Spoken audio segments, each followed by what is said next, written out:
There's been wars non-stop, but since the Twin Towers, this is about refugees and murderers, fires,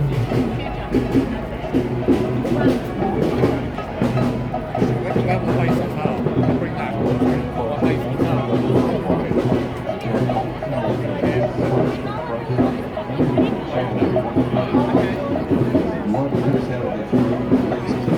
Desperately. To think that even exists in the numbers that it does.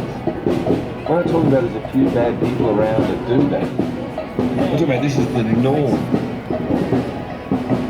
If we can't stop and look at that and say, holy crap, That's the man behind all of this. what This have guy we here. done? Okay. Thank you. To think of such a thing.